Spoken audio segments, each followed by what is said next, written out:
when it comes to export, we're willing to put our rules to the side. Is that because we're kind of just acknowledging our rules aren't the best? Kia ora, and thanks for tuning in to Chill Chat's Cannabis Podcast. My name is Josiah from Chill Division, but everyone calls me Joe, or Chill. These chats aim to be more of a roundtable style discussion about cannabis in Aotearoa, New Zealand, rather than specifically being any form of an interview. Sometimes the guest will need to remain anonymous, either due to being legacy growers or because they're from companies that may not want them to represent their views. However, where possible, we'll let you know exactly who's at the table. Either way, these will be friends that I've had the pleasure of getting to know during my time in the industry, and I'm sure you'll appreciate what they have to say and the insights that they bring. In this first episode, we'll talk about recent regulatory amendments, exporting versus supplying product domestically, game theory that the legislation inadvertently creates, and more. So thanks for tuning in. We'll dive in mid-conversation as we're talking about the law changes to begin with. And they were saying to us, they were like, yeah, so in 2022, everything should have come through last year in 2021. And we should have had our regulatory change. We should have been... Whoa. And so it's that, like, they were going, yeah, it's overdue at that point. Yeah. And I don't think that the agency themselves were at fault for this. I think more, from what I can gather, it was led by higher-ups, effectively, like that kind of direction. Because, dude, we've both seen the amount of work that goes on to getting the change to happen. Bro, it's crazy. Like, the amount of work they put into it, like to their merit. Like, they earn, the amount of human hours put into, like, making what can seem like a rather small change. It's crazy. And so people deserve every bit of, like, pat on the back for that side, for just any effort being poured into trying to change it. And the reg changes are, from my perspective, they're undoubtedly a good thing. The sentiment of the reg changes, they're getting too deep into all the like little nitty gritty. Because I think because how it's written versus how it translates into real life, that's going to be fun to see over the next few months. Interpretation. But this aligns, the sentiment of this is essentially, before what it was if you want to sell weed into any country that's not called New Zealand, assuming that has to be legal, you need to comply with that country's regulations as well as New Zealand's regulations. And so now the sentiment effectively is you only need to comply with the regulations of the country that product will be sold into. Right, so if I want to send stuff to Germany, I still need to comply with the German regs, but I don't also have to meet your favorite three letters, the MQS. Well, this is the thing, especially when we're looking at like both New Zealand versus Australia versus Germany, because at the moment those are effectively the three markets that, at least domestically, anybody really is interested in for the most part. There's obviously the one or two outliers, but that's basically it. And even with the exporting, the difference is going to be between 5.1.8C or 5.1.8A. For your T standard. And this is streamlined so much. And it's way more in alignment. Like I'm saying this all while there's the obvious elephant in the room of what about home? And fully got I've got some really strong passionate feelings about that. We'll come to that. But this is way more in alignment or appropriate to how we trade as a country with the rest of the world. Like export is our game. Like milk, kiwi fruit. Dude, I was thinking just the other day, and this is so going to be to our benefit in the future. Do you realize how world class we are as a country at cold chain distribution as a result of the industries we dabble in? We get products fresh, like chilled stuff. Dude, dude. The brains, the geniuses behind this slick operation we have as a country to be able to interact with their own regulations, go through those import-export channels, and make sure that the logistics of that product is tight. Like, dude, imagine when we are imagine us accessing that technology for cannabis. Now, we're in a dry flower market, but think out into the future. No, but even in a dried flower market, you still got to maintain... we need refrigeration. Still super important, right? What happens if your weed is sitting at 30 degrees Celsius or whatever in some Australian airport for 2 days straight? So when we can get a ribeye from the Waikato over to someone's plate almost anywhere in the world, imagine what that can mean for fresh frozen products out of New Zealand. And how ahead of the game will be just in that logistics side. Think of Big Chill have been doing this for a long time. They got some secrets, they got some skill. But this is what we do as a country. We do export markets. We produce, I'm making up numbers, 10 times more the amount of food than we need, right? Because we trade it with the rest of the world. Yeah, I so think like milk products or something is like, it's way more than that from what I understand. Like, it basically dairy as a whole. Yeah, sure. Yeah. There's definitely there's going to be certain segments of our export game that are massive, responsible for it. Dairy, definitely. Compared to, like, say, beef and lamb, maybe not so, or wool. Definitely not food, but suffering. Yep. But this is way more, our forte as a country. Yep. And so it's great. It's a good thing. Definitely needed a long time ago. And to no one, there's not a human on the planet that I could fault for why it is what it is. It's just, dude, it's the regs or the delays? Kind of both. Yeah. Kind of both. Regs, like, because we're in industry, it's easy for us to attack regulations that we don't like. I think as industry, we have to always do a really good job to probably, one, have perspective about the whole grand scheme, meaning like to people like you and I, we're always going to feel like cannabis is overregulated for the rest of our lives. That's like, come to terms with that. That's pretty much going to be the case. But we're always going to feel like it's not enough. Yeah. The people who make decisions that influence us, because it's not in New Zealand, you don't got a dictator that's like, it needs to be 200 CFUs. Like, there's a lot of people using the information that they have available to make choices 100%. At the time. And if you and I were in that room and we had the same backgrounds and upbringings that the people who were in that room, there's a pretty strong likelihood we kind of reach similar things. Or even if we go with what our real perspectives are, we could completely make mistakes that leave loopholes or issues down the line. Even now, I look at the same sort of thing, and I'm like, fuck, if I was that dude who was in the room at the time when they were having the meetings with the doctors and the GPs and College of Nursing, whatever, all of that sort of stuff, and they said to me, they were like, can you cultivate cannabis to a sanitary standard? You go, yeah, absolutely. Easy. No worries. It looks great, you know? Yeah. But at the same time, to then they go, okay, what about 200 CFUs? You're like, 200 CFUs? No, my weed's not oily, man. It's cool. But, like, I have no idea what 200 CFU weed looks like. Yeah. And in fact, I guarantee all of the consumers, I would genuinely say all of the consumers have no idea what the difference between 200 CFU versus 20,000 CFU weed looks like. Yeah. Because there's no discernible difference to your eye. No. You can't tell the difference. Both fit on the head of a pin. You know, and I would say too, like, we work in the medicinal cannabis industry. And a tricky thing to navigate is that there was an industry that's existed for a long time. In the West, it's been since about the 50s, 60s. But historically, it goes back millennia. There's been an industry of sorts that's always kind of existed with cannabis in our species. 100%. And especially here in New Zealand. Especially here home. And that industry kind of created a bunch of its own nuances. It has its own culture. And it's really hard bridging information between those two sides because the temperament, by and large, is very different between the two sides. And this is going to sound like kind of controversial, and this is the type of thing that I mean when I'm saying like a person who's coming in, like, and just listening to this conversation wouldn't understand the full context in most cases of what we're talking about. Meaning, if we make metaphors, it's not always going to translate well. But you know, this one conversation I had with an industry friend was, it kind of said to them, you know, you're a recreational cannabis company, whether you like it or not. And you have to be. If you're not willing, like, from a license standpoint, the license says medicinal. Cool, get it. Yeah. There's this reg side. There's this pharmacovigilance side of things that have to be part of your business. Get it.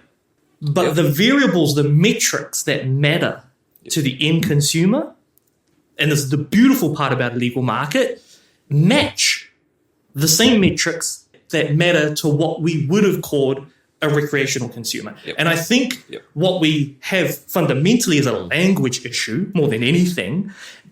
Two, we have a cultural issue with a plant. It's another thing. And then we have, like, and because a combination of those two things, it's incredibly hard for companies to talk about their product.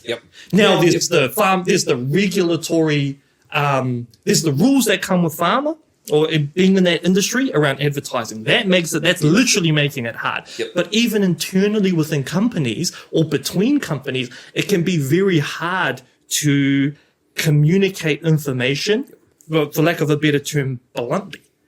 Yeah. And I've seen amongst industry people, like, you can quickly get a feel as to where they sit on this like cultural spectrum, this relationship with cannabis spectrum. And if you could put it, the 0 and 10 ends, maybe like a conservative view and a more liberal view. But you could also put in it like what we've kind of joked about, suits and hoodies. Yeah. Like how many people lean towards more, you know, like it's a metaphor, but like how many are suits versus how many are in hoodies. And yeah, that's true. Like especially at the NZMCC meeting last time, where things were starting to like swing the other way from suits to hoodies. Yeah, like it's all very well. You need people in suits to run companies. Yeah. But you also need the people in hoodies to make the product. Yeah. And the people who are making the product, I think also, at least historically over the last sort of, give or take 5 years of commercial industry, or legal commercial industry here, haven't really been listened to a lot. Yeah, 100%. And those are often the people that have the most intimate knowledge about the plant, the product, what consumers want, and that kind of thing. Yeah. And even to your point before, like the intercompany communication and even the inner company communication as well, you certainly see it leaves a lot to be desired. So many levels. Yeah. Like this is a good, like I feel you've made me think about, you know, when you zoom out on industry, try and keep it really broad.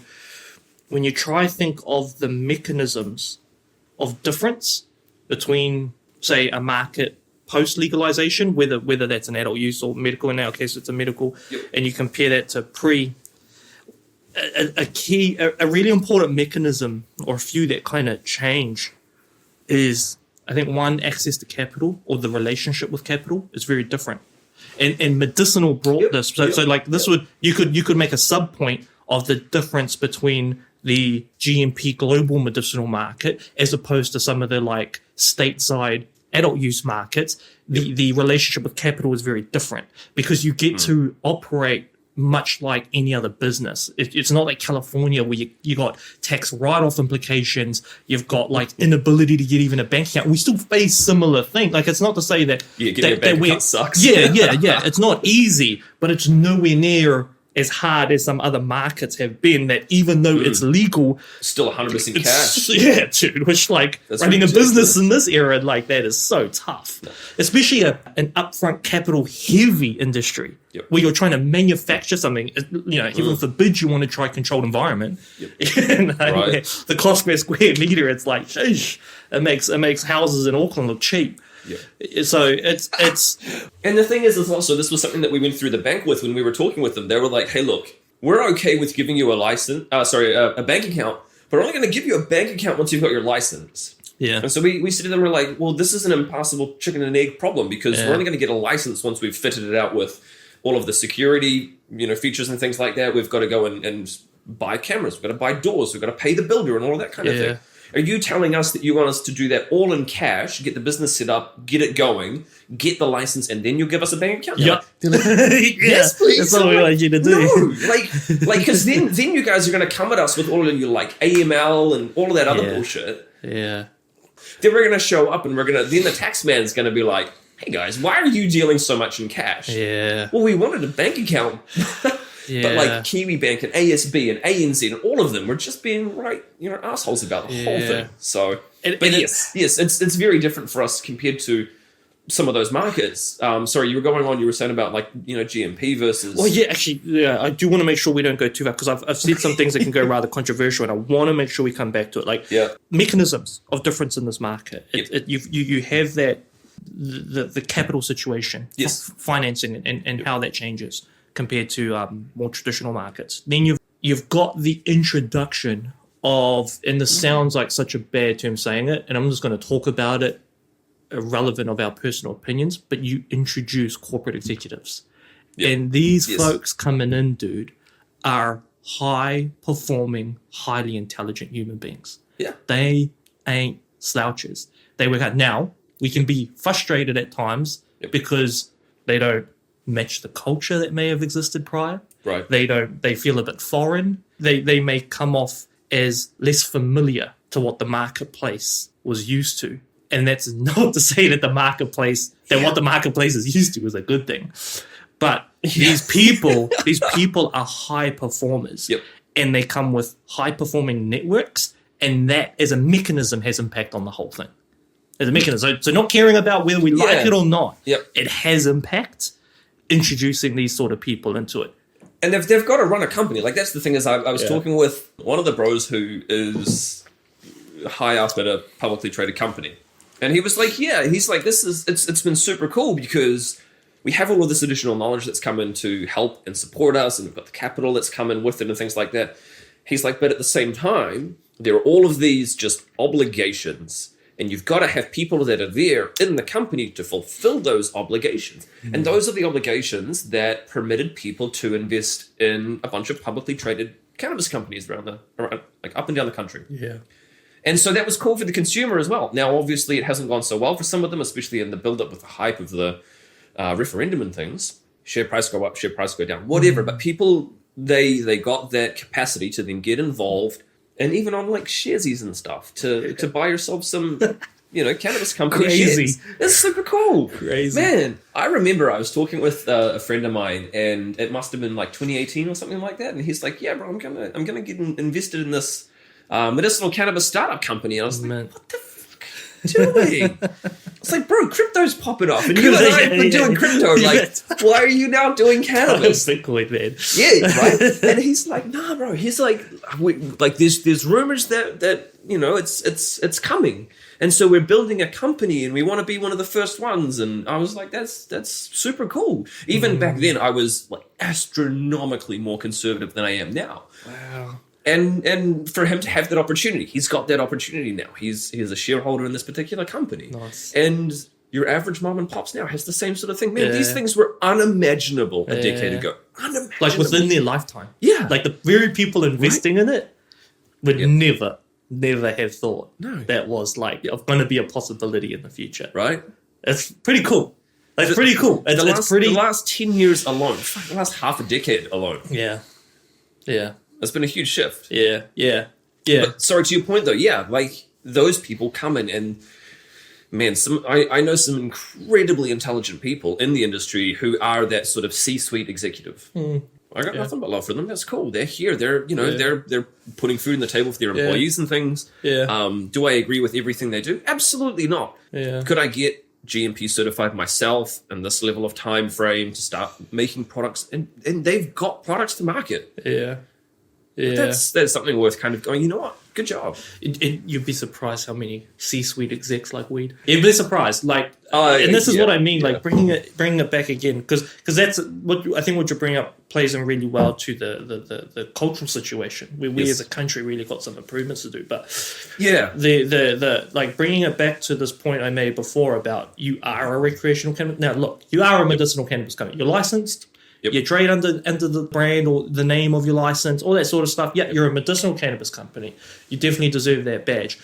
Now, when we want to talk product development, put your rec hat on, because that is where you will recognize how much of a recreational company you are. Yep. Now, some of these C-suite, I've got to meet quite a few of these really high-performing people around especially the world. As you traveled, Yeah. Right. I've gone over Europe. Very uniquely qualified in this, more so than like very lucky. I'm not very here lucky. Smoke, but probably more than anybody else in the country. Very lucky. No, there's definitely people who get to do a bit more than me, but I'm very fortunate in that exposure. Yeah, and some of the best teams I've seen.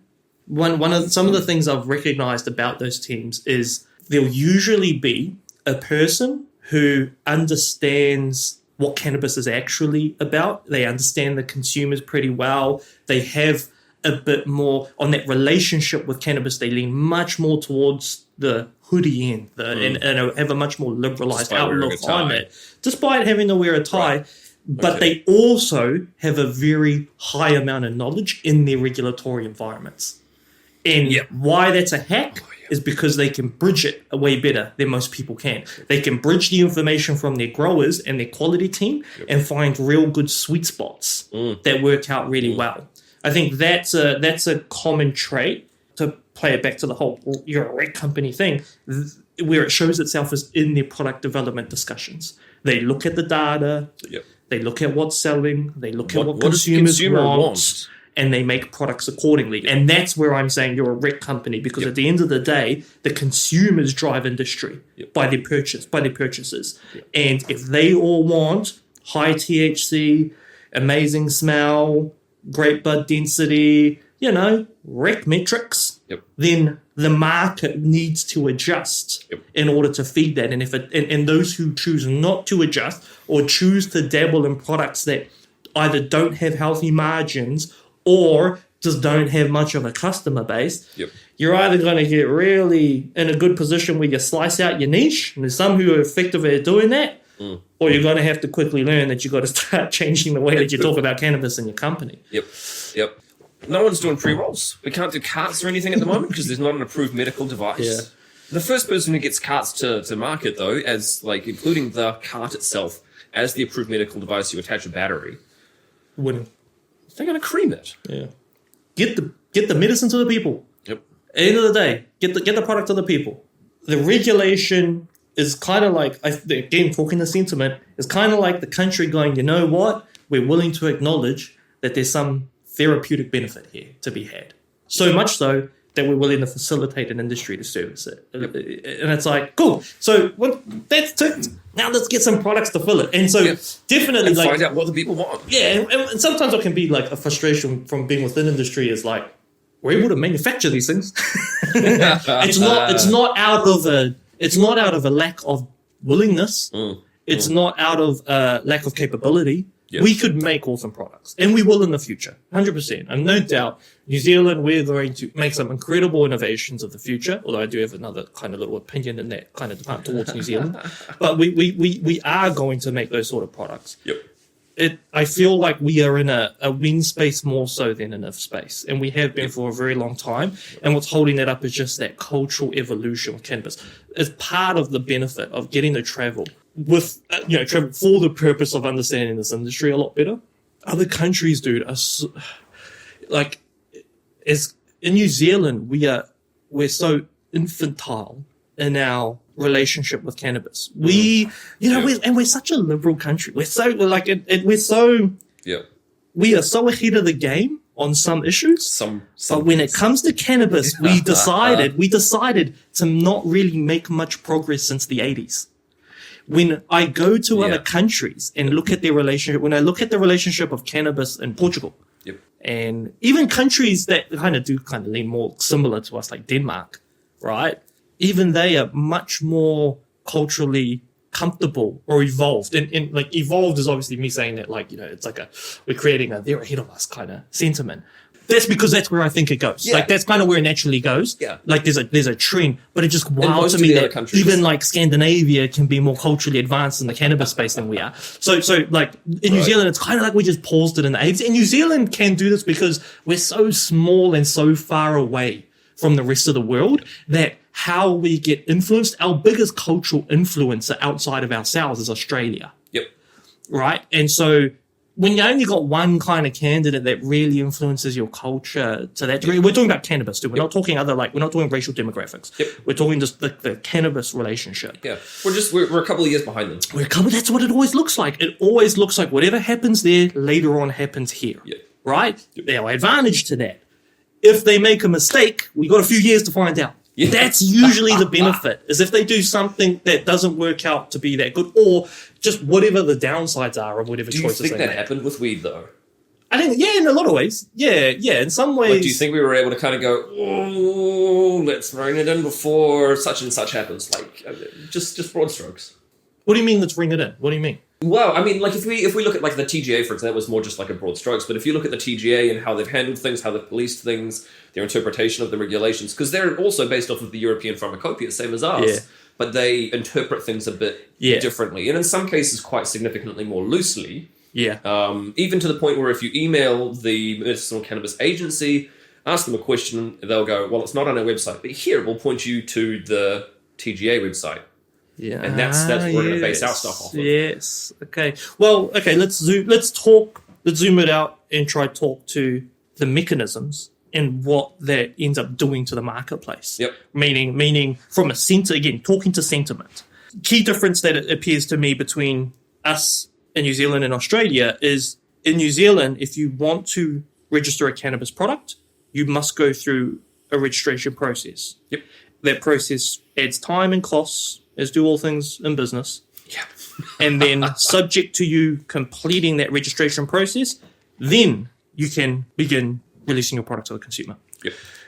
In Australia, it's a little bit different. It's very similar, but that product registration process is much more streamlined to the point of it almost not being like the sentiment instead is, here are the standards. Yep. Make sure you meet them. Yep. And if you don't, we will have issue with that. Right? And so from a mechanism standpoint, what does that do? Well, it means that the guy who's just growing a batch of product, who's now dried that product, bagged that product, and is wanting that product to go into the market, he can effectively find the other downstream partners that he needs, if he does need them, and then release that product into the market. It's a much longer, lengthier, more expensive process in New Zealand. Right. And so what the mechanism of difference is the speed that you can get that product to market. Yep. And that is incredibly important in cannabis. Like, I don't think, and this was why, I've had some good conversations. You know, people are kind of like, we're with people that kind of have a degree of frustration towards the amount of emphasis by our industry to service other industries before serving our own. And I have a lot of aroha towards the sentiment. Why these reg changes are going to be helpful isn't just because we no longer have to try and meet the New Zealand regulatory standards that are incredibly tough to meet. The opportunity here is supply chain efficiency. That is that is how you leave a mark on the consumer in an industry that is so hard to have any interaction with the consumer. You've harvested that product. The moment you've harvested it, you're degrading. Yep, it's a ticking time bomb. It's a ticking time bomb. Yep. Fresh is best. Yep. Get it on the shelf as soon as possible. Now, you got your post processing, do your cures, get it all nice and happy to where you want it. But understand that when you walk in your dry room or you walk in your storage room and it smells nice, that nice smell used to be on the buds, and now it's not on the buds. It's in the atmosphere, and it just escaped into the outdoors when you let it, right? You're feeding it through those carbon filters. Yes, and so supply chain efficiencies are really what's up for grabs here. You know, I don't necessarily wholly agree with the sentiment that high standards of New Zealand, of our regulatory environment, have translated into high value products coming out of New Zealand. No. Like, I personally don't necessarily agree with that, and I feel that the reg changes back that. Because if it was so precious, then why are we getting out of the way when we want to export?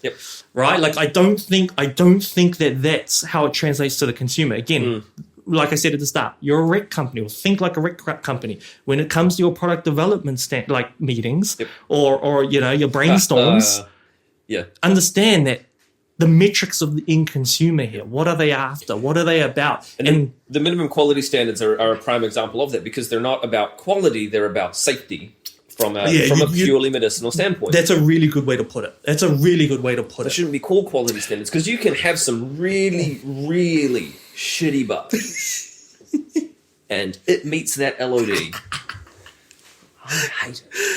And you can have some real premium product that is nowhere near it. Yeah. But that's what we've also seen that with the recent product recall and things. You know, it's about the safety for the consumers. That's a really good way to put it. But I would rebuttal by saying the only reason it's called quality is because that's the same term it has for every other product in this industry. Not the cannabis industry. Yeah. The pharmaceutical industry is in all those companies. It's the same. And you got to remember, these are the professionals that have come over. Well, your quality of your processes, I suppose, in order to ensure safety to the inpatient. Like, is there any mold on this pill that I'm going to take? No, there's no mold on the pill. Yeah. Sweet. Yes. Yeah. It's quality in that environment, though. Yeah. Right. When it's tramadol product, when it's an opiate, or when it's Panadol, then it very much is a qualitative process. And I would say, like, let's see where this one. Another like rather controversial statement, mildly, because we're trying to talk in a way where we're aware the full context of things may not always be understood, but nonetheless, and I feel like we're also trying to talk very much so in a case of regardless of whether we like it or not, this is it. Realist. They're trying to be really real. Dude, C of A's have killed cannabis in a lot of ways. Oh, so much. C of A's even have killed internationally. cannabis. Yeah. And now I want to preface that by saying I love the fact that we are able to integrate the labs into this industry as to the way we are now compared to what it was, just 5 years ago. I value the labs so much more now than I ever have. Dude. This isn't a knock on the labs. No. Well, unless you're a dodgy lab, which we don't have in New Zealand, dude. Like our labs, like this maybe like contrary to our rhetoric before. This is an area where quality management is incredibly important, so much so. and is of great benefit to us. Albeit it comes with some costs. But we do benefit from all that extra effort. Now, when I say when I say C of A killed cannabis, think of like some of these instances that happen over in like stateside or Canada, even just anywhere, any bigger economies that got lots of labs. You play the labs off each other. Dude, these terpene levels and cannabinoid levels coming out. Yeah. It's so bonkers. It's like this game, like especially on the terpene side, all those, it's so much more a game of how many terpenes do you measure. Yeah. Because all the little 0.1s or 0.01s all add up, right? And so the numbers can look wrong, and that's without going into moisture level. You start seeing those double-digit fucking terpenes, and I'm like, no. Shit like that. Yeah. And hey, look, maybe in the future, we could like look at what we did to say wheat. Like we're going to see some like what our grandkids will see cannabis as, dude, is going to be so wild compared to like what we see it as. Like you mentioned, as PFR gets its claws into it and starts creating incredible things that we never thought was possible. And that's only one organization. There's many that are going to pour their like incredibly talented geneticists into the space. But anyway, C of A's and cannabis, like. Where I feel being with the industry that C of A's can really start annoying me towards the product development space is when it turns into less about this isn't so relevant to New Zealand. This is so much more relevant in other foreign markets. It becomes less about having the right strain, more about having the right lab. The right piece of paper. It's the right lab. And these guys lab shop and they find who's giving them the best outcome. And now also preface that with the fact that trying to get snapshot C of A's on a batch is an incredibly poor way to inform us on what's going on in that batch.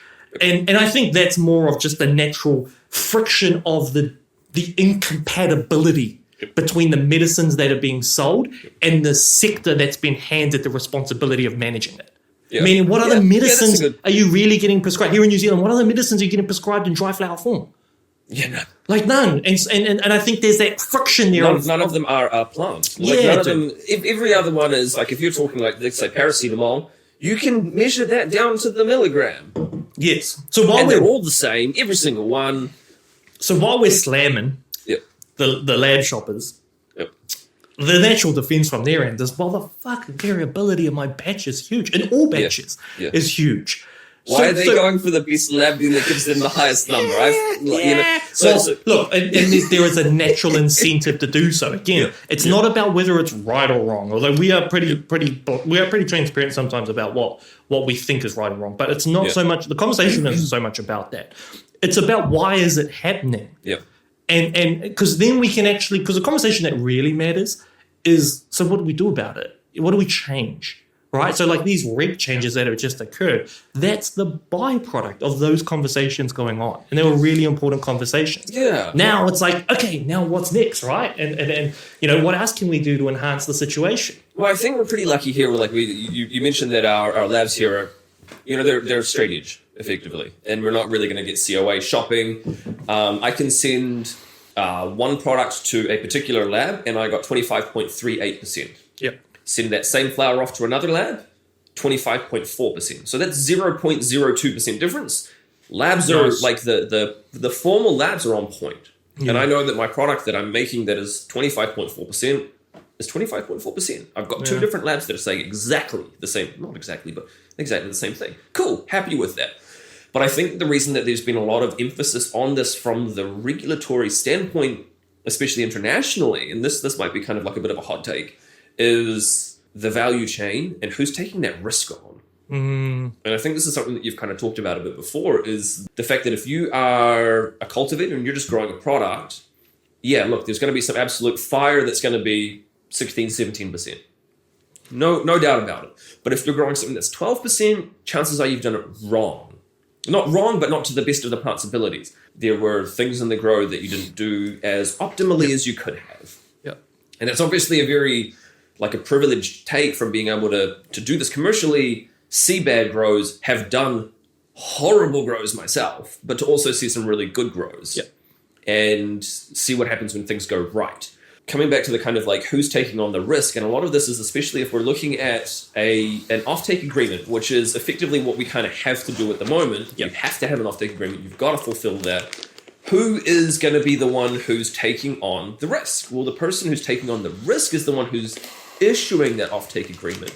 They're saying, look, up to, 50 kilos, we'll buy it every month off of you. Okay. And if you are trying to ensure that you're only going to get something that's actually going to sell, because so let's say 50 kilos at $2 a gram, 50 kilos at $4 a gram. Those are loosely the kind of the other ends of the spectrum. If you're spending $4 a gram on some product, that's $200,000 that you've effectively got to front up and not know if you're going to be able to sell this product. Are you going to take a punt on something that's going to be 12%? Or are you kind of going to go, you know what, we know that things start getting really difficult around about that 18 to 20% mark. We're only going to buy product that is in excess of 18% THC. Now, you are going to lose a lot of the, like the White Widows and things, Northern Lights, which are only going to give you that 17, 18%. But you're also going, I'm going to ensure that I'm not dealing with somebody who's only going to be, making mistakes. Yeah. You're kind of pushing them to the side and going, I'm going to be dealing now with people who know more of what they're doing because they are growing that higher potency weed. And as a end consumer, you look at it and you go, I'm going to spend $400, $350 on an ounce.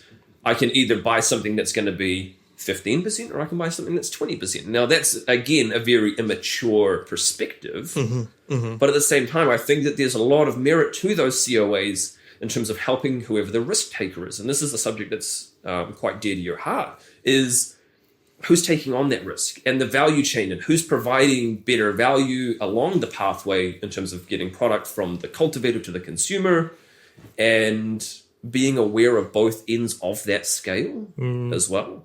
So there's obviously kind of a lot there that I've just sort of mentioned. But I do think that COAs themselves and having sort of like a loose minimum amount where you can go, if you're hitting 18%, you've probably done decently. If you're hitting under 18%, maybe it's just that your airflow is not quite optimal. Maybe it's just that your humidity, the whole time you've run it too low and the room's too dry. Yeah. But you're not a skilled enough cultivator to recognize that and recognize the shortcomings. Yeah. Maybe it's just the genetics. Yeah.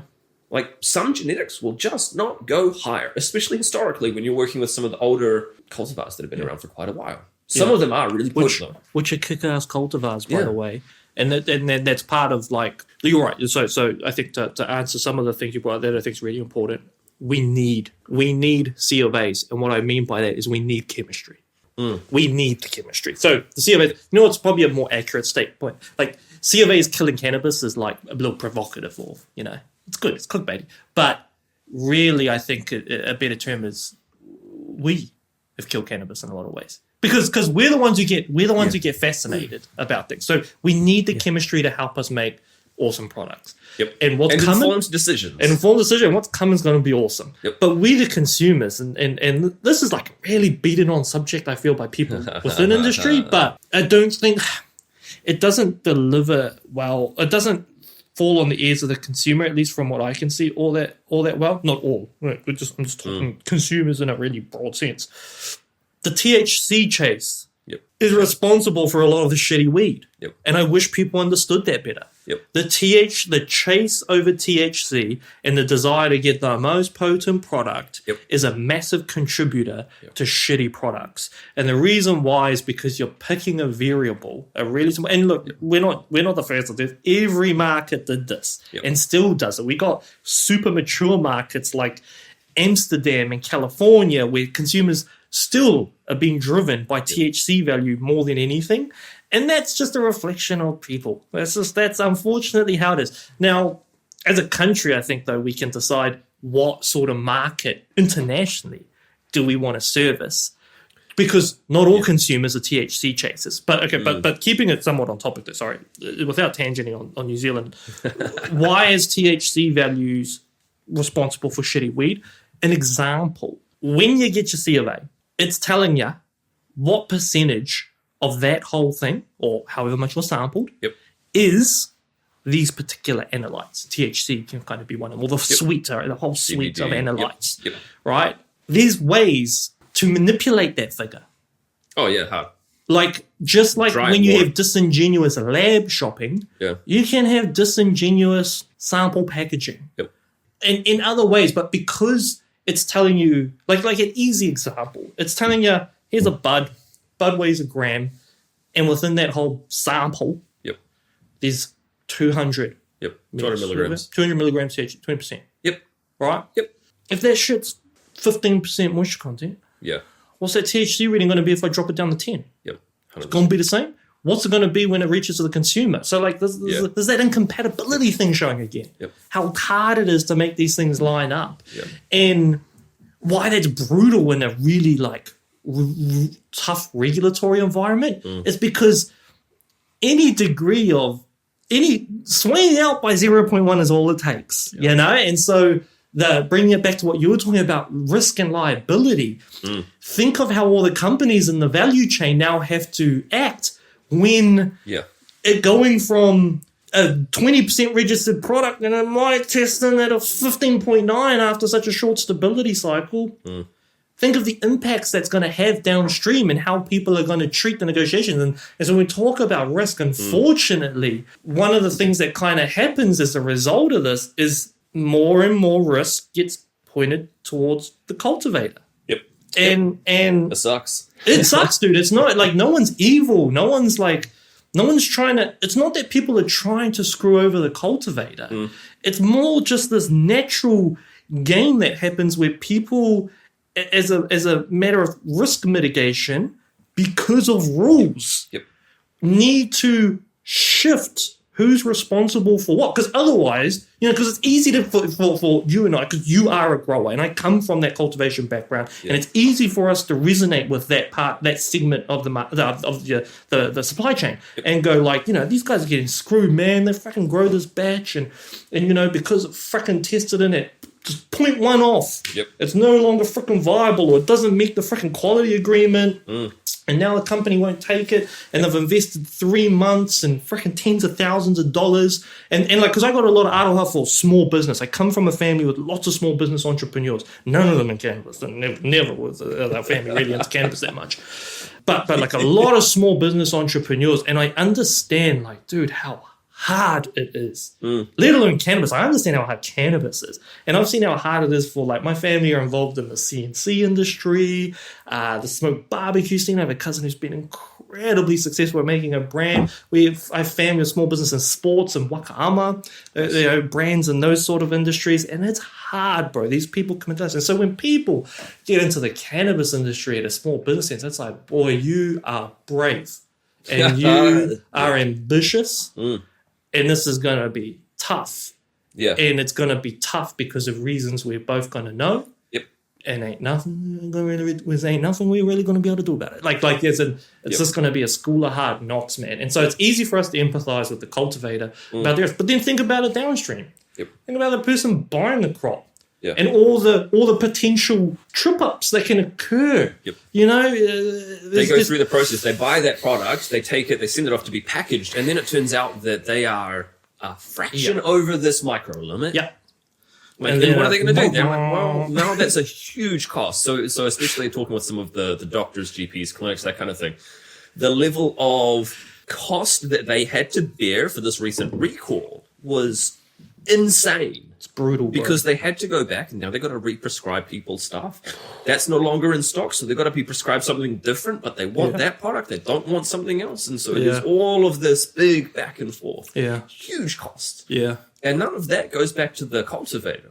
Like even talking about like the COAs and missing out on a fraction. So a lot of the times what we're seeing like with the bracketing, like so let's say you've got 18 to 20% is at one sort of dollar per gram value. Yep. And then your 20 to 22% is at another dollar per gram value. You might get an extra 20 cents, you might get an extra 10 cents, you might get an extra 50 cents.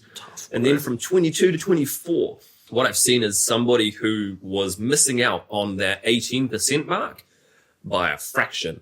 And they were trying to export this product. This was like, I think it was like 18 months ago or whatever. And it was a big crop. 100 plus kilos sort of thing. Oh. And so you're looking at that and you're like, damn, you have missed out on this by, like a percent or whatever. And the product is still good product. And so it's eventually now made it domestically instead. But there were people like they were trying to export this product and the middleman who does the exporting and handles that unfortunately had to go, look, we're sorry, but we can't export this to Germany because they won't take it because it's under 18%. And this company was like, but you're handling it for someone else. Can't you just, slip ours in with it and, send it off at the same kind of time or whatever?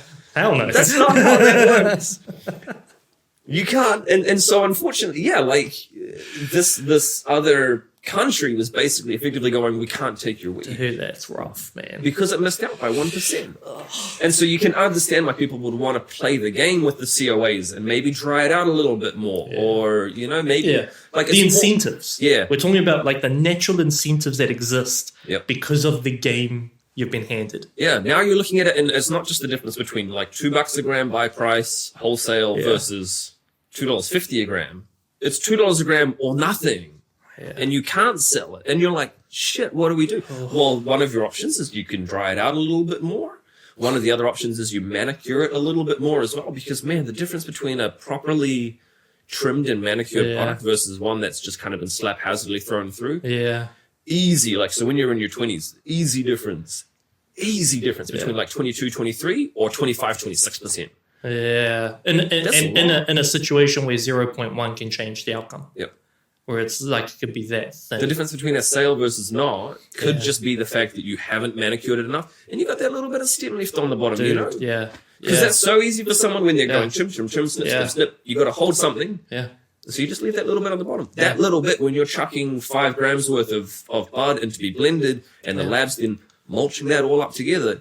That's the difference between you being like 18 versus 16%. Crazy, dude. Yeah. Crazy. Stem. Like it can just come down to these the margin of error is tiny. Yep. It can be plunge. just knocked off a few too many trichomes when you grabbed it with the tweezer. Like it's the margin of error is so tiny. Yep. And so, I think bringing it back, consumers, you guys in your THC chasing. Yeah. You're enabling shitty weed. Yep. That's the most provocative way I can think to say it. Your guys' fault. Hot tea. Nah. Dude, I had a dude though, and he had this strain, and he came to me, and he was like, "Man, I've cultivated this strain. I'm Auckland local, and I want to get it tested." I was like, "Cool, man. I'll broker the test with the lab for you, and let's see." He's like, "Bro, it's fire. It's amazing. You're gonna love it. It's so good." What a get? But it was in isolation, unfortunately. He's like, it absolutely floors all of my mates, man. Which it could. And it could. At 15%. And it probably does. But, right, exactly. There's nothing wrong with 15%. You can still have, high impact cannabis at 15%. Yeah. And it kind of comes back to like me versus my brother, right? Like if we're going to go on a running race, man, despite the fact that he's had back surgery, I'll still probably beat him every time in a 100-meter sprint. Yeah. And between the two of us, like I can say to all my friends, "Oh man, I beat him every time." Yeah. He's had back surgery though. But then you put me up against Usain Bolt. Man, we're in a completely different ballpark. Yeah. He is going to leave me for dust every time. But amongst me and my friends in this little echo chamber, I can go, "Yeah, man, me and my brother, we run all the time." Yeah. He's a lot more physically fit than me. He can lift way more than me. But if we're running a running race, man, I'm going to win that. This is amazing. And that's that little echo chamber. And so this is what the dude had beaten, was in that echo chamber. Yeah. All of my friends, man, it floors them. Send it off to the lab, get it back, send them off the test results, 12%. But maybe great. It was this particular like strain that he had bred it was an amazing kind of like an orangey terpene profile to it. Yeah. It smelled lovely. Look was, not bad, had decent enough bag appeal and that kind of thing. Yeah. And I would imagine that in the purely underground rec market that he operates in, it will do well. Fine. Yeah. Yeah. It's got a great story behind it as well. Yeah.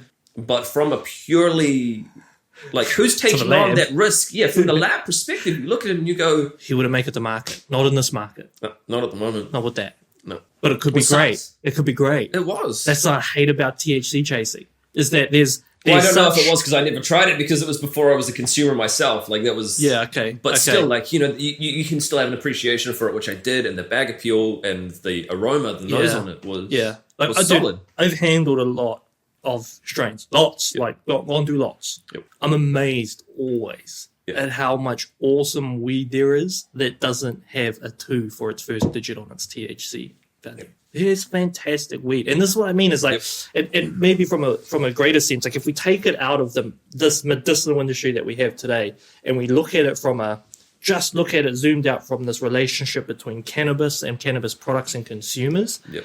What I would love, and what's happened somewhat in some adult use markets or just really liberalized markets, sometimes what occurs, and I just feel that this is the coolest way I'd love for it to play out is the strain situation, the cultivar situation, or just the genetic situation is very convoluted, very tricky, has its own language and culture issues and IP thieving and all sorts of things going on that make it really hard.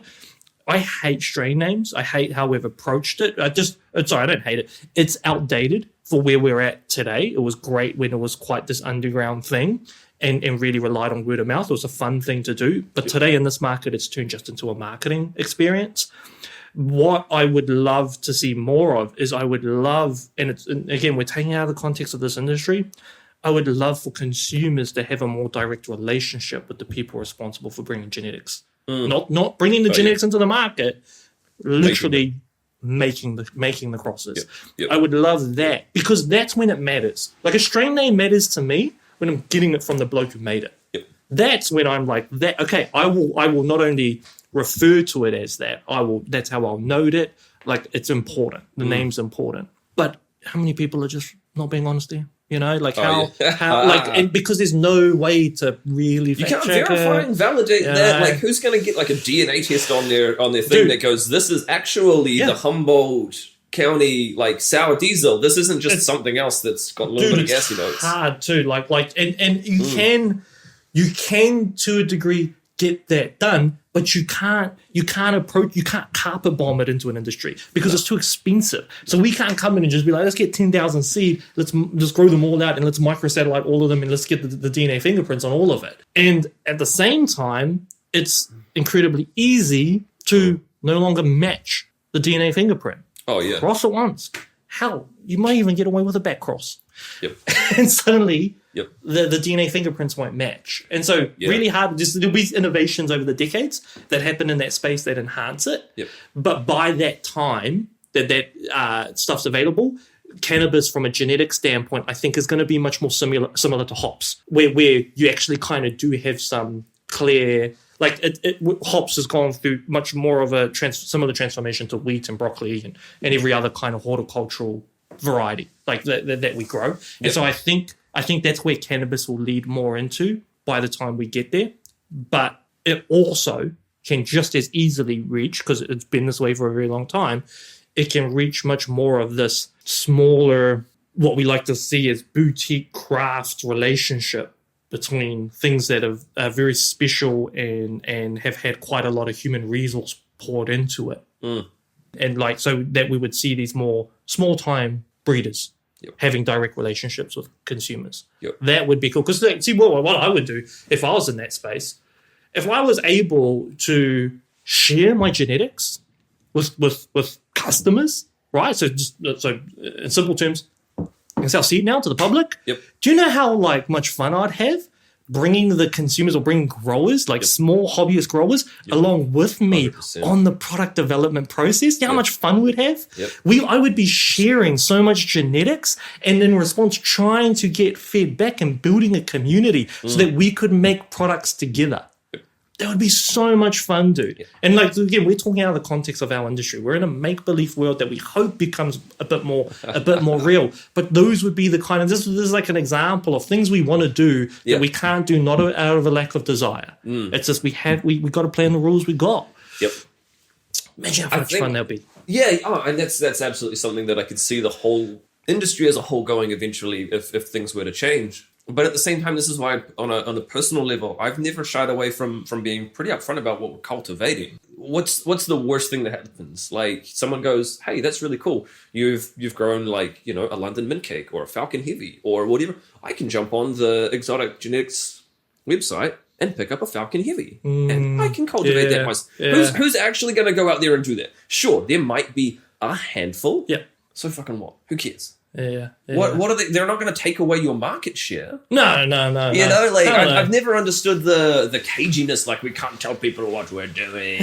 You know, you imagine a little gremlin on the bridge. But the black market did that too.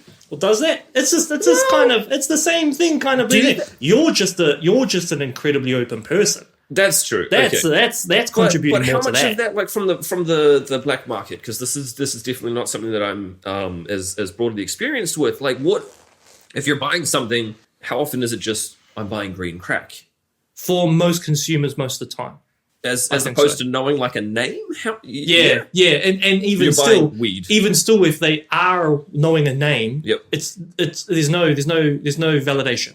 Yeah, you can't tell. You can't convince me there's not a whole lot of shit floating around where they're calling it something. Yeah, and it's not, but it's a bit more catchy. What do you think? What do you think our industry is any different? Yeah, you know what I mean. It's already been proven. Its efficacy's already been proven in illegal markets. So you're just seeing a continuation of it. Like, it is what it is, dude. I don't despise the people that do it. It's just like I'm just not interested in doing that. I'm not interested in slapping a name because it's cool. I'm interested in telling stories. I'm interested in bringing people along on that journey. Yeah, and I'm interested in making sure that there's a representation of people that I feel have been rather important in industry, not just medicinal cannabis industry, but in the cannabis industry. People who have been rather important contributors to industry. I like the idea of us taking care of ourselves. Meaning in the sense of, you know, bring it back to New Zealand export game. It's what we do. I feel like these are the New Zealand medicinal cannabis regulations. Yeah. Run by the New Zealand Medicinal Cannabis Agency. Yeah. I feel like as a country, we used to have a bit of a sentiment of we make high value primary products for export.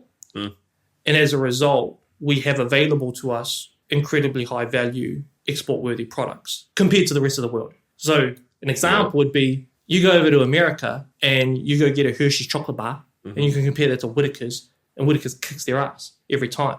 You go get New Zealand ice cream, generally speaking, it kicks the ass of most other countries' ice creams. Yeah, Tip Top's great. Bro, I love it.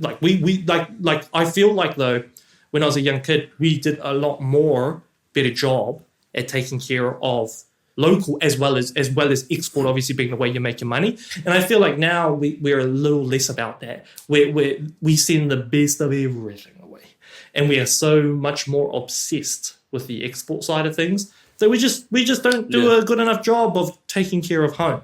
Well, how much of that, though, is because, like, if you're going to export something and it's your best, like your premium, versus domestically when, you know, the bro up the road gets it and he goes, man, I'm going to grow this potato myself in my backyard. Like, because we have a lot of that mentality, like the number 8 wire, I could do this, you know, kind of, you know, pick yourself up by your bootstraps. I think we should feed that notion of our country, though. Like meaning, basically what I'm saying is, you should allow home grow.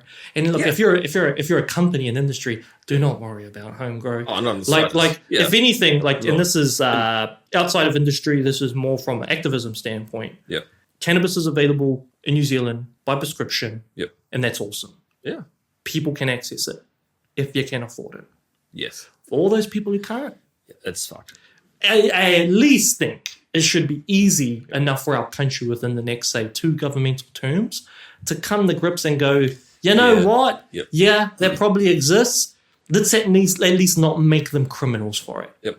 dude. No one should be in prison for... But if my neighbor grows a plant, I don't care. No. And I think that sentiment's shared by and large in the country. You have some people who don't like it. Fine, make some rules. They had some. Well, they're like, oh, this many plants and can't be over your fence or whatever. Like, okay, cool. Like, as long as it's progress, I'm going to celebrate the progress. Chloe Silverbrook said it best after the referendum. She's like, congratulations, no voters, you changed nothing.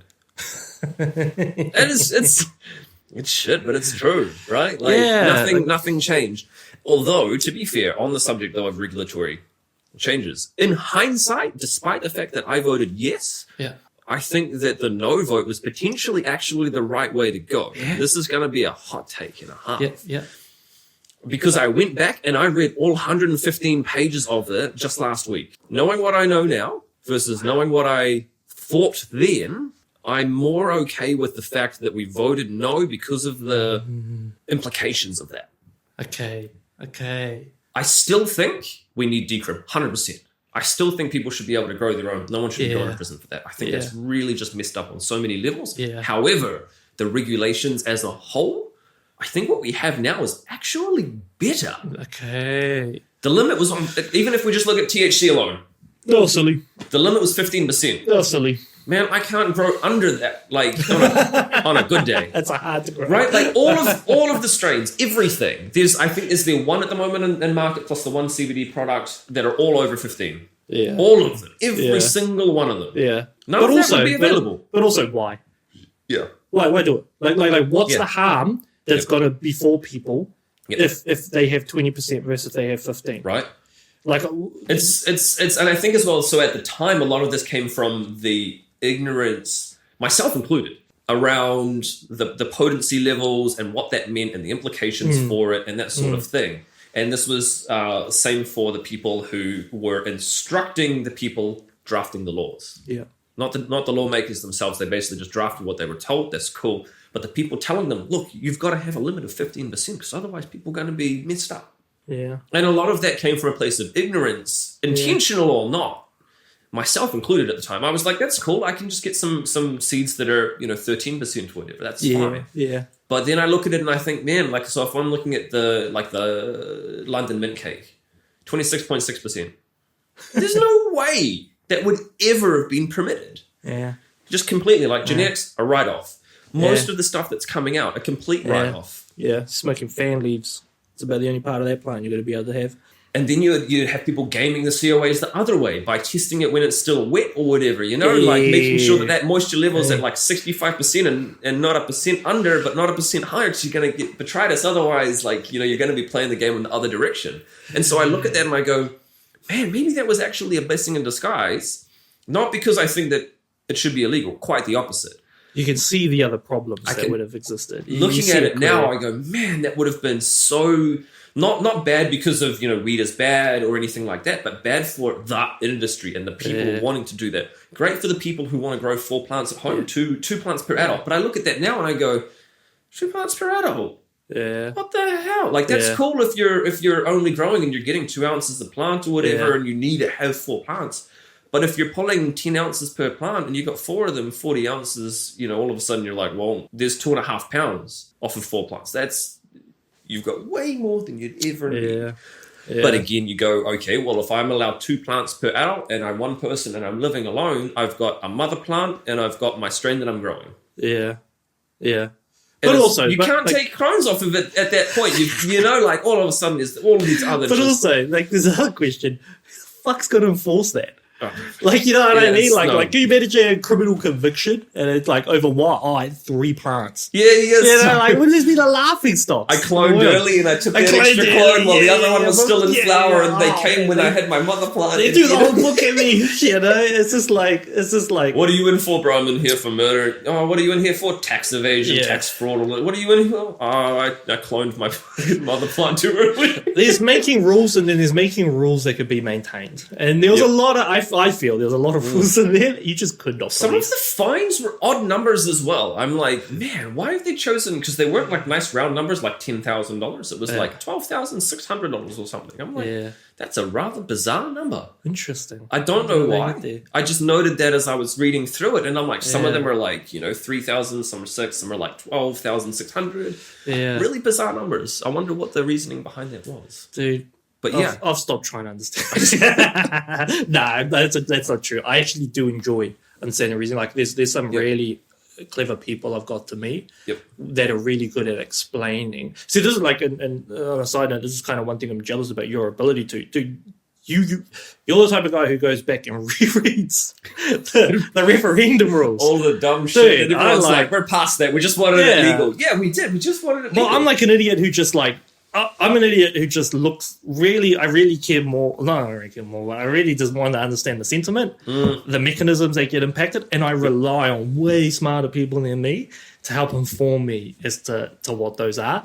You do the hard work. You actually get into it. And that's like a real skill. It's a real skill. It's not a skill that I have in very high abundance. But what I do enjoy is trying to figure out, okay, what are the mechanisms? What does this mean? What are the impacts on supply chain? How do we best navigate this now?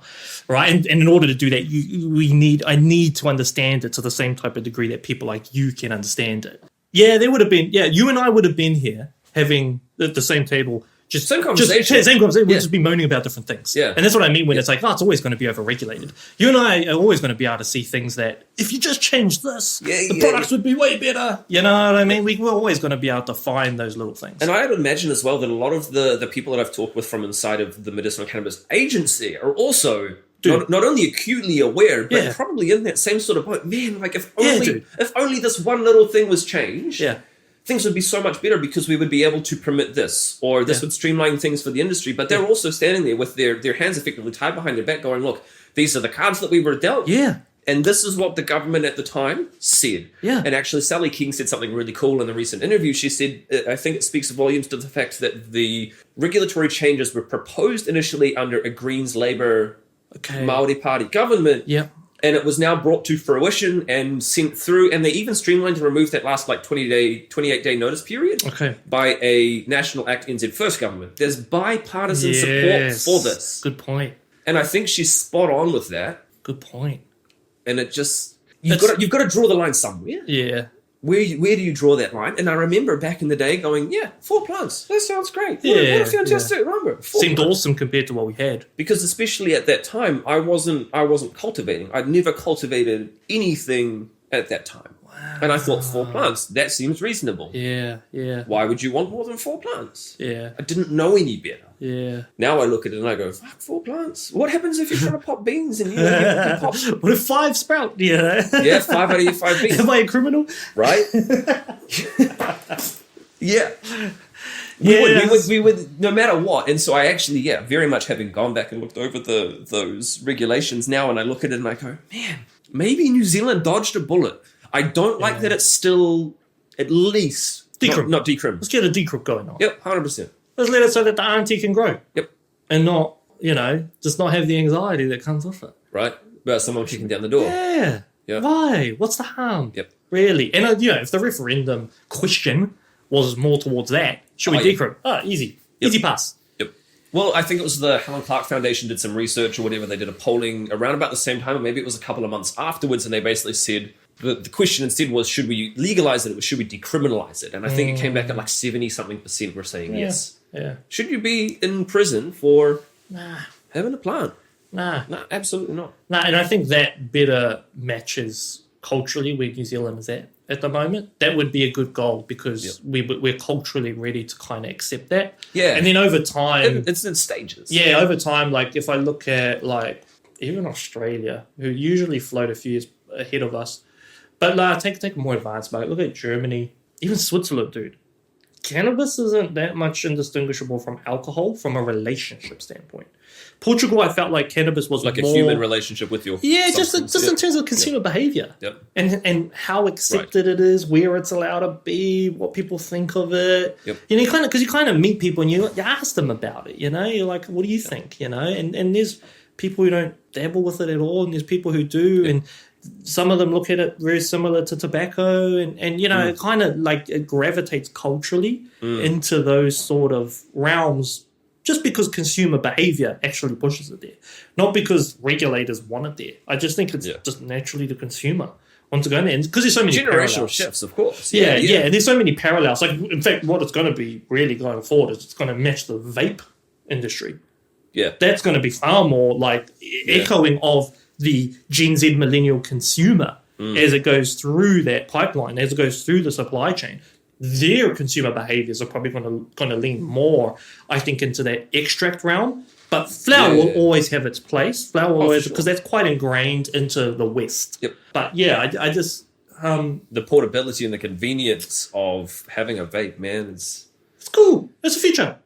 You know, the vape is the vape to smoking is like dry herb vape. We're talking. Yep. Is LEDs to HPS. It's just it's like does the same thing. Yep. Just a little bit different. Yep. In some ways better. In some ways you think worse. I don't think that's the case with LEDs. I just think they're better across the board. But you know, but it's just like this. It's just like an evolution. We evolve we make innovations in all aspects of industry, and a lot of those innovations have massive cultural impacts downstream. Yeah, for sure. And so vapes is one that's, I think, overwhelmingly positive. Yep. It's a good direction to go. You get a bit more, I feel, control around like dosage and stuff like that, temperature, you know, like being able to control temperature. And that was like straight away, that was one of my things with LEDs. It was like, okay, what are the mechanical advantages here? Oh, well, spectrum manipulation, spread the diodes out, so you've got less hot spots and cool spots, able to bring the LEDs closer, power efficiency, and vapes are the same, bro. Like being able to manipulate temperature. Awesome mechanism. Terpenes set it at 160, set it at 165. You want more of your THC sort of thing. 190. But above all, you have the choice. That's the cool part. And so I'm a big proponent of anything that enhances the options available to consumers.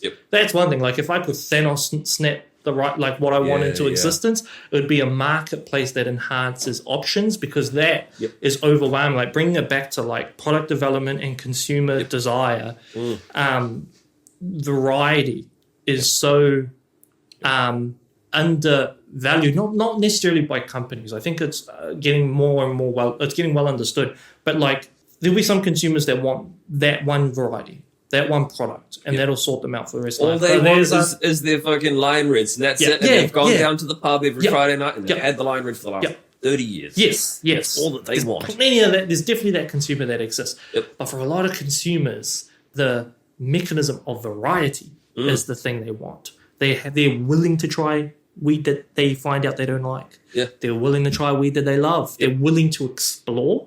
And that's really difficult. Not in New Zealand, across all the medical markets, to really be able to take advantage of that element of that aspect of the consumer. It's really hard to bring out lots and lots of variety, because it's a very lengthy and expensive process to make a product available. Well, so if you're doing stability trials and you need 12 months of stability, because let's say you're going to do your cultivation, and then after you've cultivated it, you're going to send it off to somebody who's going to dry it for you. They're going to cure it for you. They're going to trim it, manicure it. They're going to package it. Then it's going to go from there, and it's got to, like, now, once it's all packaged, it's going to go off or whatever and get submitted for quality verification. You've got to get back all of your lab test results and stuff like that. And so all of this whole process of needing a 12-month shelf life and proof that you can have a 12-month shelf life means that, like if you're growing that first batch it's a huge cost. To then go, okay, 12 months down the line, we're actually going to have some product that we could potentially get to market. But until then, like, you're playing the long game, really. It's a ridiculous cost for a cultivator to go. I mean, at the moment, let's say, for example, let's take a really small cultivator. They make a product, they sell it to someone else. The easiest thing to sell it for is going to be for extractions, because none of that applies. But if you're selling like a dried flower product, to get that product to market, you basically got to have that 12-month lead time before you're going to be anywhere near ready. And there's merit to it. I get it. I'm not convinced that. Could you reduce the complexities 50% without reducing the safety more than I 5%. like that you said the safety. I believe we could. Yeah. Oh, shit. I believe we could streamline, we could make massive supply chain efficiencies Yeah. without the safety element plummeting. But at what point do we then become Australia and we kind of go, well, these are the targets, you should be meeting them, but who's there actually like enforcing and checking everything on the regular? Hey, regulators. Are they really over there? Well, probably not. Well, no. They are clamping down, but you got to understand. They're starting now. They have not so much over there, but still the case over there. Definitely the case over here. Dude, the cannabis industry is this annoying little pimple. Like, these regulators are responsible for all medicines. Yeah. Everything moving around in this country. It's crazy. Yeah. The, like, scope of, like, things they have to be on top of. So, like, to their credit, massively difficult job. They were given a hospital pass and basically said, like, here, you deal with this. Oh, yeah. And this is all country. So Australia, well, they wouldn't necessarily gone so much. Maybe to them, maybe they feel like they got a hospital pass, sure. But, like, they are trying to maintain their standards. Like, they don't, to us, it seems like a cowboy thing. But, dude, we're in nappies compared to most of the world when it comes to cannabis. We're still in nappies. Yeah, they're trying, but you're right. To us, it looks a bit wild. It looks like the regulations are just speed signs over there. You know, it's like a recommendation. It's more of like guidelines than rules. It's treated like a minimum. Yeah, right? Yeah, in terms of, okay, well, what does New Zealand want to be? Who's to say we don't want to? You know, I don't know. Like, Do we want to be like that? Yeah, do we want to be more in that way? Because, you know, one mechanism I'd love to see in any country, but I mean, in this one, because it would impact me as a consumer, would be, I don't know, kind of going to the doctor every time I want a script. Yeah. You know what I mean? Imagine if you just gave me a license. Look, we've talked. You've checked out. You know, do I got any green card, concerns? Yeah. You know. Yep. Yeah. Give me a card. Give me a license that basically says for the next year I can do it. Maybe within limitations. I don't know. Maybe there's some limitations. I like put on that it. idea. You can only get THC up to this. I don't know. I'm just trying to think of ways to progress things that we can all kind of level on. Well, so I went to a GP specifically to get prescribed because wifey and I found out that she's pregnant, and so she was like, I'm giving up alcohol. Now's probably a good time for you to do it too, because I was drinking a shitload, like an absolute shitload. Fast metabolism, never got drunk, maybe like once a year. Wow. But I was still consuming anywhere from like, you know, half a dozen to a dozen and a half a night. Yeah. So this was why I went to see a specialist doctor who had a history in addiction studies and that kind of thing as well. Yeah. And was a cannabis doctor and was able to basically lay it all out and go, I want to do this, but I want to do this under your oversight. And it was really, really, really beneficial as well for me and my circumstance. Yeah. And in broad strokes, it might not be for everybody, I understand that. But for me to then be able to go back to the doctor for a 3-week checkup and basically kind of catch up with him, and he was like, hey man, how's it all going? And I said, well, it's going pretty well. I said, sleeping amazingly, pain relief, anxiety, all just managed. So just, wow.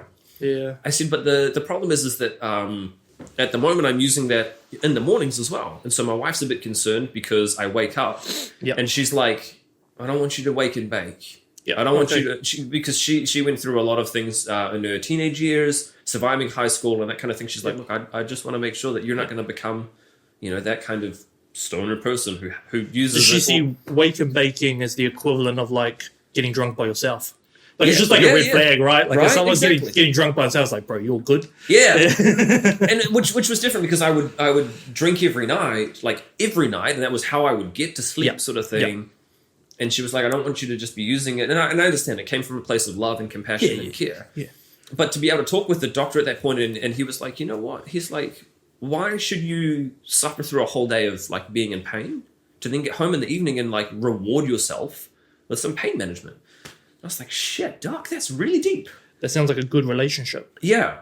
You know, so, like to have with cannabis, I mean. Like, obviously. So he said, he was like, look, if he's like, I'm not seeing any signs of abuse in your consumption amounts. I'm not seeing any signs of it inhibiting you. He said, you're still, you know, doing well with being able to drive and all of this, that, and the other, and upholding your obligations and everything. So he's like, look, if you're able to do that and you're waking up and you're taking it in the morning to avoid pain throughout the day. Yeah. He's like, He's like, that's therapeutic as, man, just keep going. I mean, he didn't say it exactly like that because he's a lot more of an elderly doctor who speaks a bit more eloquently. No, yeah. But you know what I mean? Sentiment. He was like, keep doing it. He's like, talk with your wife and kind of reassure her. And as well, that's my medical opinion, that you as a consumer are not abusing the substance. Yeah. So I like the idea, though, having it under a GP's oversight. Okay. There's a lot of merit to it. Okay. I like it. But at the same time, I think that what you've highlighted there as well, can't we have like a green card or whatever where you can just basically go, you know what, you're okay for high THC, which, let's be honest, how many people are they actually going to refuse? Like, I don't know anyone. I don't either. Wouldn't it be better that, like, to have people, instead of having like opioid addiction and things like that, to have them on cannabis? Yeah. If we're talking harm minimization, which should always be our end goal. Yeah. Isn't it better that they're consuming cannabis as opposed to opioids? Yeah. From first-hand experience, can testify, yes. Much better. Yeah. Why would we say no to somebody? Yeah. If anything, like, and kind of bring it back to something we've kind of mentioned multiple times. There's ain't a gripe with any person. No. But we know that we got good relationships with regulators and other members of the supply chain. And if they were in this conversation, I'd be nodding their head to most of this Probably. too. We like, when it comes to the regulators, at least, I like seeing the flaws in the regulation. Yep. The people are there to maintain it. Yep. That's the responsibility they have. This is the line, you don't cross it. Yeah. And they're basically there to go, hey, you're getting bloody close to that line. Just go away a little bit. Yeah. And you're like, okay, cool, thanks, and I appreciate that. And despite my previous headbuttings with like the agency, have quite a good relationship with them. Have a lot of respect for them. The lady who comes around, I'm not going to throw a name out there or anything, but man, before one of our audits, we sat down and we yarned for a whole hour. Yeah. She's lovely. I have the utmost respect for her. Yeah, they're good people. Yeah. They're good people with good intent, and they're professionals. They take their responsibility in the value chain seriously. Yep. They uphold it. And I think ultimately that's a good thing. The future is meant to be a case of constant refinement. Yeah, I think we need to be able to iterate a bit faster with that kind of... You want to shorten the feedback loop. And you also want to shorten the legislative process. You really want like any efficiencies. 5 years now, man. Like, that's ages, bro. It's just so long, and it's a great start. Yep. But there's so much work to happen. So what would you like? Because if we're looking at these regulatory changes that have brought in, so we can now refer to the British pharmacopoeia, we can now refer to the US pharmacopoeia. They're now permitting glass containers, I think was another one. Nice. Changes in pesticides. What do you think is going to have a big impact there for the domestic? Like, great. Yeah, we can export. Congratulations to us. Yeah. For domestic? But what do you think is going to impact the domestic market? And what would you see there next? Like, what would you like to see changed? So you're saying not of these reg changes that have happened. You're just saying, like, what are the opportunities within our regulations for enhancement? Well, what even with these recent ones, what appeals, or as far as you're concerned, basically just for export? Well, from the export side, it's supply chain efficiency. That's where we're going to shine. Getting products to market that are exceptionally older than other products on the market make it hard to impossible for you to compete. Right. So being able to get a fresher product to market that yep. isn't as old as it was, yep. that's going to resonate really well with consumers. Yep. So I would say that's the biggest area of enhancement. Like I don't know, like this is a bit stink of me to say, but it's like when it comes to export, we're willing to put our rules to the side. Is that because we're kind of just acknowledging our rules aren't the best? Yeah, that's a really good question. Like, at least when it comes to export, you know what I mean? And it's good enough for the rest of the world, but not for us. And that's not. I'm not waving a riotous flag of like just change it, but it's just like it doesn't sit well with me that we take such good care of other markets and not as good care of our own. Well, yeah, okay, but so playing devil's advocate here, right? Like, imagine you're MedSafe and they're going, "This is our medicine. We have to have some kind of standards that protect patients." Yeah. Because otherwise, then you've got to go through all of these like write-ups every time there's a recall and harm and blah blah blah, all of that sort of stuff. Maybe they're basically at this point kind of going, if the rest of the world wants it, if they're happy with they want some lower quality product, maybe. Because that's kind of they are quality standards. Yeah. If they want some lower safety product, then have at it. Yeah, and that's you're right. That's a better example or a better sentiment towards what's happened. But I completely agree with you. Kind of like, what's if everyone else is cool with it? Yeah. But then again, you look at New Zealand, we go, well, we're anti-nuclear. We made our stance, and that was us, and we were leading at the time. Yeah. Like that was groundbreaking. And the rest of the world's kind of like, hey, that's cool. Go you, little New Zealand. Well done. Yeah. We're gonna keep doing our thing. Yeah. Yeah. We'll have cheap power. Yeah. Right. Yeah. I don't know, but then at the same time, like, what would you if there was one key change that you could make that you think would benefit? I think if we were looking at it from what could we enhance in New Zealand that would be awesome to see. I would love to just see more products and more modalities, more variety, better pricing, just better availability. Like I would love the end consumer experience to be enhanced in every way. The end consumer wants to enhance their experience. Yep. Now, I was just bashing THC chasers. I want to make it clear, I don't think that necessarily means you need bonkers high THC shit. No. That if the consumer's like, I want to feel a certain way, trust me, we don't need 30% shit to make you feel that way. You've been a little bit misguided. Yeah. Right? So I think I would anything that contributes towards making the end consumer experience better, I'm a fan for, dude. I don't really care which company does it. I don't care how they do it. If you can make cannabis more accessible and better for people, fuck, bro, you got my props. Like hats off to every advancement that gets made, every little bit of innovation. I will say, not to make it overly negative, but another thing when it comes to New Zealand as a country, especially culturally. I feel like we kind of forgot about the girl that got us to the dance as a country.